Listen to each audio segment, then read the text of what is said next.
Nira is a physically based render. We're mostly known for visualizing very high resolution 3D models and also 2D maps. It's very popular in visual effects and game engines. So this is actually a textured 3D model, and I just jumped to the laser scan data. You can see the quality of the point cloud datasets. It's very different than any other point cloud viewer you've ever used, in that we don't leverage WebGL or any of those technologies. We have sometimes referred to as server-side rendering or pixel streaming, and that allows for us to render things much faster and load things much faster than is traditionally possible.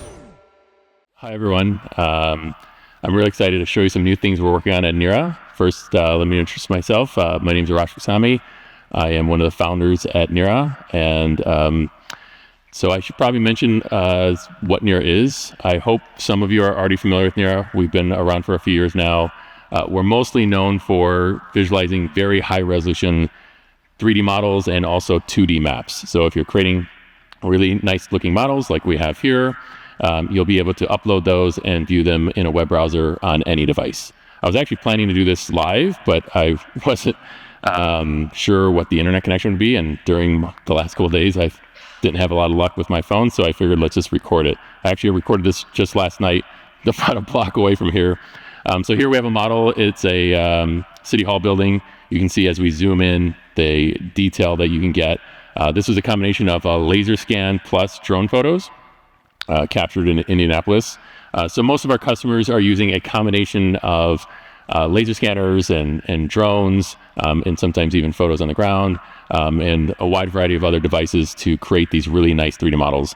And then they can also upload the orthographic TIFF images if they have orthofacades or orthomosaics, and visualize those as well. Here you can also annotate issues you may identify. The nice thing about Nira is that the quality of the 3D model is so high that you can start to do inspection work on the 3D model itself, whereas before you might have a collection of thousands of photos, and trying to sort through those photos can be quite time consuming. So if you're doing virtual inspection, you can navigate the 3D model, identify issues, and start to do annotations. Here's another model. This one is just all exclusively through photos. And as I zoom in, you can see the detail that you can get. You can see every cable going in. Traditionally with photogrammetry, this is quite difficult. So obviously the better the camera you have, the better the results you'll end up achieving.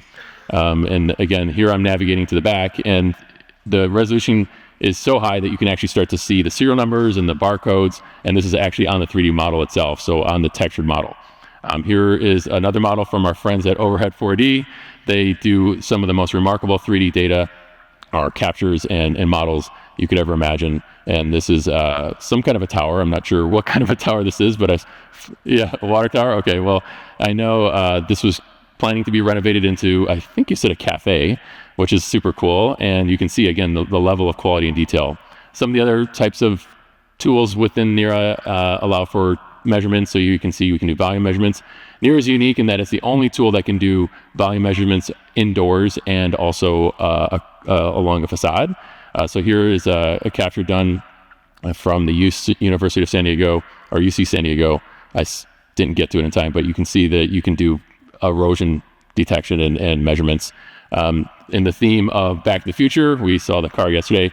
I took a model and show some of the fancier rendering features that Nira provides. Nira is a physically based render, sometimes referred to as PBR. So it's very popular in visual effects and game engines, and we've implemented that same rendering technology into our viewer. This is a model that was created for Netflix, so it's not just for virtual inspection, but also quite popular in the entertainment space. I don't know if I mentioned this already, but Nira is used in a wide variety of markets. As a very general viewer, we are focusing more on architectural and engineering construction type workflows. So as I showed earlier, you can do the inspection type things, but it is also quite popular in other markets, including entertainment, which is a little bit more of my background.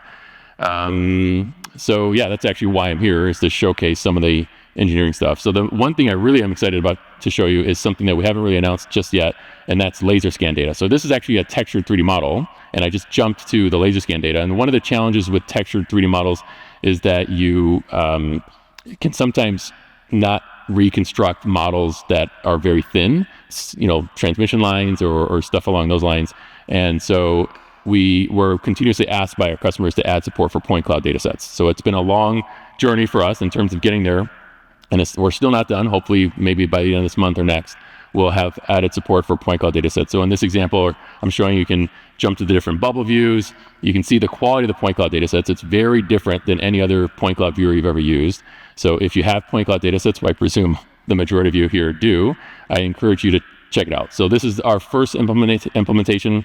We'll, of course, add more and more tools that supplement the data that you'll be uploading. But again, the main thing you'll notice with our viewer is that you don't get a lot of the LOD popping or the tiles that are loading in. It's pretty much instantly accessible on any device with the same level of quality that you can see here. This was provided to us just very recently by the legend Michael Gula, and he I mean, again, you can see the quality of the point cloud data sets. And again, you're not seeing things pop in and out. We use a very different approach to rendering than more or less all the other viewers on the web, in that we don't leverage WebGL or any of those technologies. We have sometimes referred to as server-side rendering or pixel streaming, and that allows for us to render things much faster and load things much faster than is traditionally possible with that technique. Yep, correct the issue before they pour concrete, and this one too, I should say. This one had to get moved to the north to be under the drain. But yeah, I mean, this was literally getting poured the next morning, and I flew this at 3:30, and when I had it processed and lined up by about 5, and luckily they're still on site because they're kind of rushing, and I was like, I gave them a call, and I'm like, hey, like, you guys need to go out there with your tape measure because you need to fix some stuff. And they're like, all right, man, send us whatever you have right now. So I sent them this, and they're like, holy crap, yeah, we do have to fix that. And it was an easy fix when there's no concrete there, sort of thing. So if they had poured the concrete, how much of a issue would that have been? How much did Huge. I mean, well, especially with this cable right here, these are tendons. So they actually, after they pour the concrete, they pull on these cables, and it takes the sag out of the deck and disperses the weight amongst the column. So you wouldn't be able to have cord right here. This would have been too close to the tendon. Up here, they would have been fine to core, but without like a drone overlay, right, they're going to have to do it by X-ray. So X-ray is going to be, $1,500 here, another $1,500 there. Then you have to drill out the concrete, put it in a can, finish the concrete. It's a lot of work. I mean, usually a can, just one can outside of a wall is about $2,000. So you can kind of do the math. So that's without the concrete installed, or no, with concrete. Like if they had to go fix this after the fact, if this didn't, like if what we're doing here didn't exist, yeah, they would have, and they wouldn't have found it immediately either. Here's the thing. So they pour this with concrete, right? And then they put up shoring, and then they go to the next level. They're not actually framing anything in for several months. So this wouldn't have gotten caught until there's pretty much walls on the building already, right? And now you have like your interior, right? You have framing going in, all this other, and all of a sudden you have to stop, X-ray, core, put new cans in, the whole 9 yards. It's just a big hiccup at that point in the job because they're never going to catch it right after pour. And so now that they can fix it prior to pouring the concrete, how much of an issue is it? None. Okay, so it's really easy to fix. Yeah, literally these are just nailed into the deck, right? They pop, you can go kick it, right? And it'll pop out, and then you nail it in right there. And the same thing, like they were like, how far to the north do we need to move? I was like, well, if you look at the snap line, I even gave them a reference point in my CAD drawing I sent them. And they're like, oh, well, that's pretty easy. All we got to do is pull it. I think it was like 5600ths to the north or whatever, half a foot, somewhere in there. All right, cool. Yeah. Well, thanks for sharing this with me. I'll share this tomorrow during my presentation. Appreciate you sharing this with me now. Thanks, Sam. Yeah, anytime. So I love stories like that. This is, by the way, my son, who's his birthday. It's 12 years old today. So going back to that last little tidbit, I actually took a meeting just yesterday. A customer wanted to do a quick meeting. I walked 2 blocks down to the little library and did the meeting. And again, I love hearing those stories where you can save time or save money, or with these types of inspections, you can save lives with how customers are not or clients are not having to send inspectors to put them at risk on cherry pickers or any of these other types of contraptions. So I'm on LinkedIn. It's the only social network I really use. So if you would like to get in touch with me, please connect. I'd love to have you upload some of your data, get a feel for what it can do. And yeah, we'll have our point cloud support available probably within the next couple weeks. So thanks for your time. Thank you to Matthew and everyone within the RCN team. It's been my first year here, and I'm really looking forward to seeing you all next year as well.